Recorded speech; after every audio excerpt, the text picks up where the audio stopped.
ప్రభుత్వం వచ్చిన తర్వాత ముఖ్యమంత్రి గారు ఇది చాలా కీలకమైన అంశం.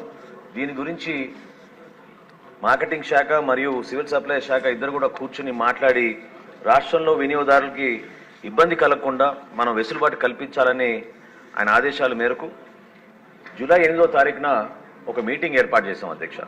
ఈ సమావేశంలో హోల్సేల్ డీలర్స్, బిగ్ రీటైలర్స్ అధ్యక్ష, అంటే మన డిమార్ట్, రిలయన్స్ వంటి పెద్ద సంస్థలను కూడా ఆహ్వానించి వివిధ జిల్లాల నుంచి రైస్ మిల్లర్స్ అసోసియేషన్, అదేవిధంగా ఏపీ ఛాంబర్ ఆఫ్ కామర్స్ నుంచి అక్కడున్న గౌరవ సభ్యులందరినీ కూడా ఆహ్వానించి రాష్ట్ర వ్యాప్తంగా మన ప్రభుత్వం వచ్చిన తర్వాత కొన్ని చర్యలు తీసుకోవాల్సిన అవసరం ఖచ్చితంగా ఉంది.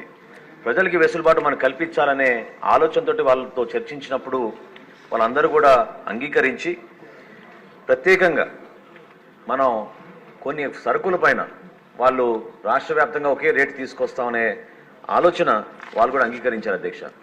అందులో భాగంగా రెడ్ గ్రామ్ విషయంలో దేశవాళీ అనే ఒక వెరైటీ ఉంటుంది అధ్యక్ష. దాన్ని 181 రూపాయలు ప్రస్తుతం ఆ రోజున రాష్ట్రంలో అమ్ముతూ ఉంటే చిత్తూరు నుంచి శ్రీకాకుళం వరకు ఒకే రేట్లో 160 రూపాయలు పర్ కిలో చొప్పున కందిపప్పును అమ్ముదామని ఆ రోజు నిర్ణయానికి వచ్చాం అధ్యక్ష. అదేవిధంగా steam rice super fine variety Sona Masuri అంటారు అధ్యక్ష, అది 55 రూపాయలు 85 పైసలు ఉంటే ఆ రైస్ని కూడా వాళ్ళు 49 రూపాయలకి అమ్మడానికి అంగీకరించారు.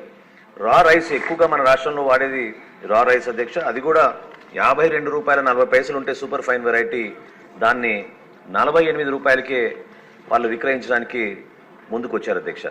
తదనంతరం 11 జూలై నుంచి రాష్ట్ర వ్యాప్తంగా 153 స్పెషల్ కౌంటర్స్ ఏర్పాటు చేశాం అధ్యక్ష.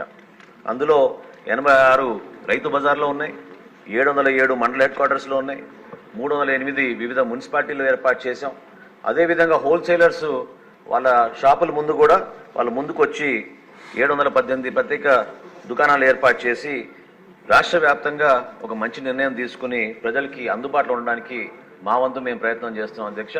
తప్పకుండా కేంద్ర ప్రభుత్వం కూడా ఒక కొత్త చట్టం తీసుకొచ్చి హోల్సేలర్ల దగ్గర 200 మెట్రిక్ టన్నుల కన్నా ఎక్కువగా వీళ్ళు స్టాక్ చేయకూడదని, అదేవిధంగా రీటైలర్స్ కూడా 5 మెట్రిక్ టన్నుల కన్నా ఎక్కువగా స్టాక్ చేయకూడదని, ఈ బ్లాక్ మార్కెటింగ్ కావాలని ప్రైస్ కమోడిటీస్ వాళ్ళ చేతిలో పెట్టుకుని హోర్డింగ్ చేయకూడదనే ఉద్దేశంతో కేంద్ర ప్రభుత్వం కూడా కొన్ని మంచి నిర్ణయాలు తీసుకుంది అధ్యక్ష, ఎసెన్షియల్ కమోడిటీస్ యాక్ట్ కింద. కాబట్టి తప్పకుండా మేము మాటిస్తున్నాం అధ్యక్ష, రాష్ట్ర వ్యాప్తంగా గతంలో ఎప్పుడు లేని విధంగా ఒక మంచి వాతావరణంలో రీటైలర్స్ తోటి హోల్సేలర్స్ అందరితో కూర్చుని రాష్ట్ర ప్రభుత్వం నుంచి మేము అందించాల్సిన సహాయం వారికి తప్పకుండా అందించి వినియోగదారుడికి ఉపయోగపడే విధంగా ఈ రేట్లు కూడా ఖచ్చితంగా అందుబాటులో ఉండేటట్టు మన ప్రభుత్వం చర్యలు తీసుకుంటుంది అధ్యక్ష.